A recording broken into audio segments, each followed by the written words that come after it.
Days turned into weeks for a young girl named Adore as she found herself alone in the world with no father, mother or siblings to call her own. Many years ago, in a small town in Isenri, there lived a newly married couple, Opudele and Adamma, who were admired by all in the neighborhood due to the way they loved and cherished each other.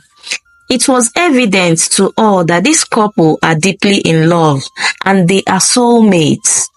Their union blossomed for years.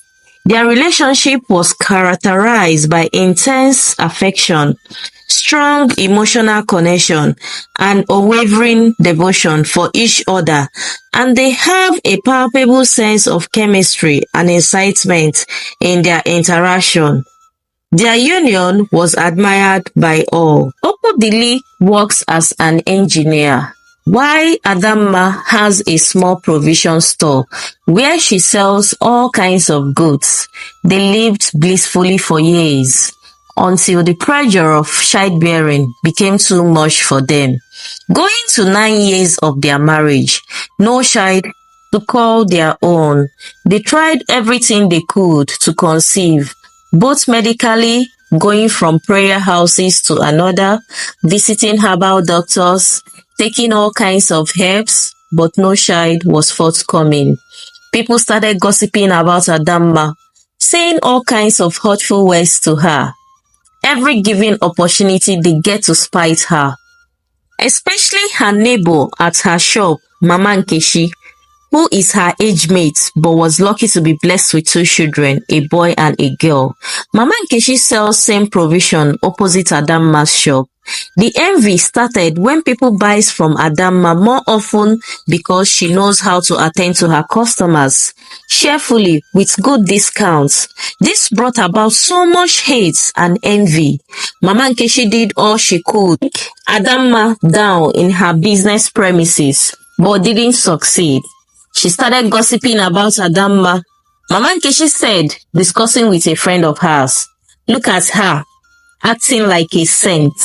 She is a witch. That is why she has not been able to conceive for her husband. For over 9 years they got married. They are still unable to have a child to call their own." They both laughed out loud hysterically, jamming their hands together with a look of disgust on their faces.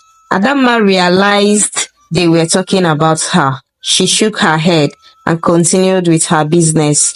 Deeply, she was hurt and felt like crying out loud, but will not show her weakness in front of them. 10 years down the line, Opudili and Adamma had exhausted all medical options, ranging from all kinds of fertility medications, but still no results. Age was no longer on their side, which made them both anxious. Despite the challenges, Opudili kept encouraging Adamma due to the deep love he had for her, and they continued trying. Several ladies made attempts on Opudili, but he turned them all down. Opudili was devoted to his wife alone, despite the fact that he is the only child of his parents. One morning, Adamma woke up feeling ill. She had been taking medications, but the symptoms existed. She decided to go to the hospital. Several tests were carried out in the hospital. When the results were finally out, she was invited to the doctor's office. "Hello, Dr. Uti," he replied with a smile on his face. "Please sit down, Mrs. Adamma. You're welcome." The conversation continues. Dr. Uti asks, "So tell me, how long have you been having these symptoms?"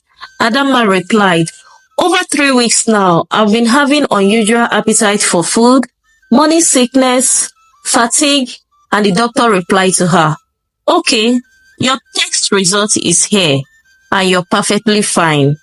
He further said, with a smile on his face, "Congratulations, Madam Adamma.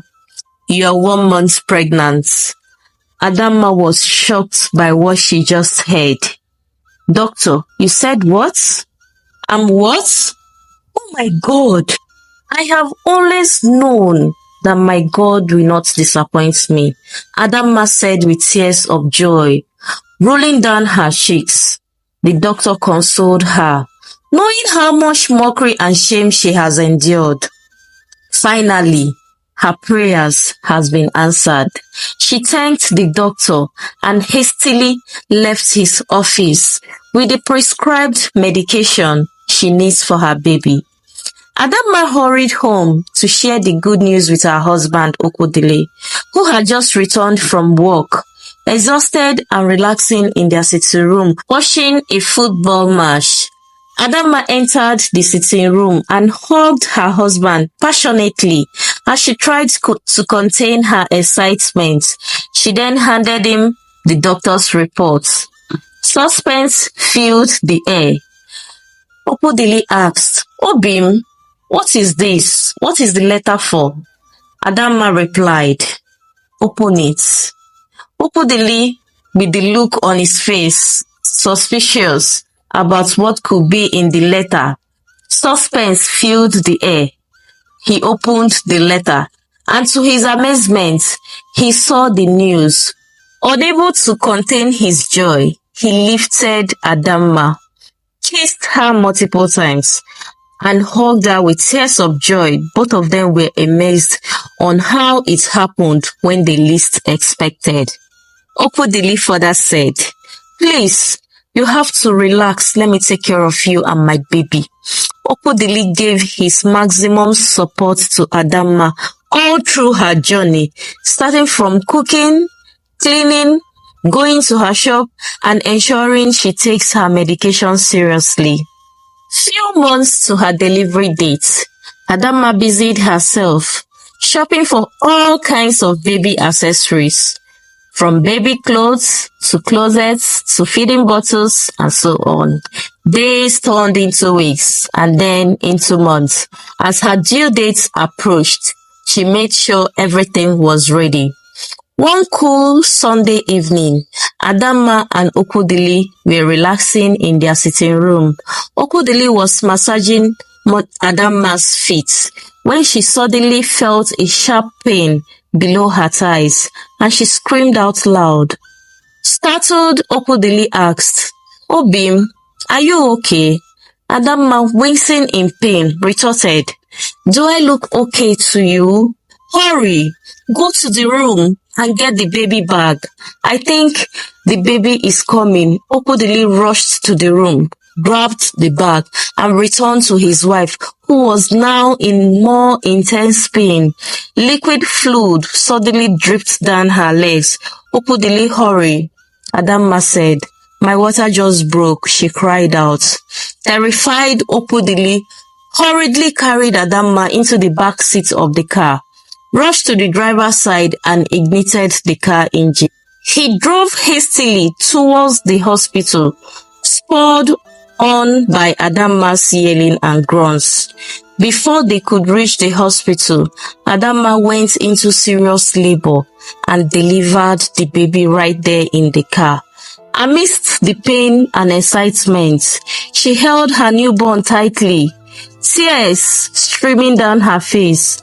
In his excitement, Okodili turned to look at his wife and shied.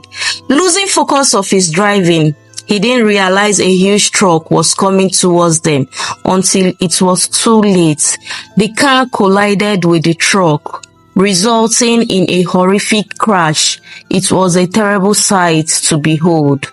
When the accident occurred, people standby gathered to the site of the accident to assist anyone who was still alive, and noticed that Okodili lost his life instantly due to the impact.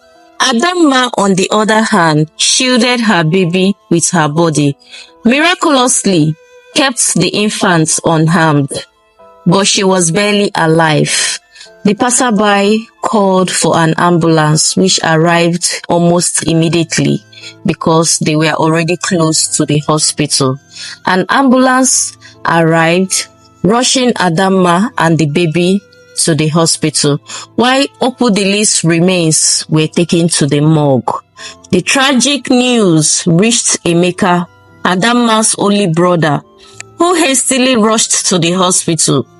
Opodili, being an orphan and the only child of his parents, had no immediate family to mourn him. Emeka arrived at the hospital, inquired about his sister, and was directed to the ward where she was laying. Emeka sat close to Adamma.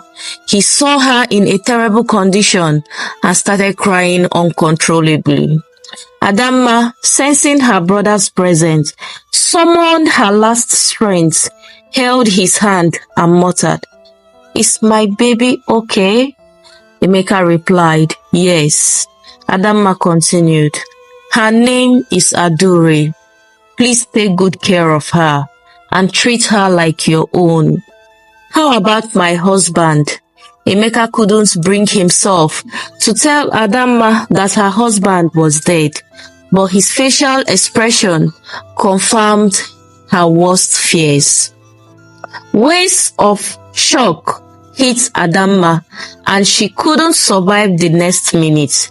She started gasping for breath, and before Emeka could call the nurses, Adamma gave up the ghost. When the doctors arrived, they confirmed Adamma dead. Emeka wailed and cried, held on to Adure, cried so bitterly for his dear sister, called out her name severally, but no one to answer. He was held back by the nurses and doctors who consoled him. The remains of Adamma was taken to the morgue where her husband was laying, and Emeka returned to prepare for the burial rites. After the burial rites, Emeka took Adure home. He nurtured her, providing the love and care she needed to grow into a strong, resilient young woman. Emeka had promised his sister to treat Adure as his own, and he fulfilled that promise with unwavering dedication. Despite the tragedy that marked her entry into the world, Adure grew up surrounded by Emeka's love and care.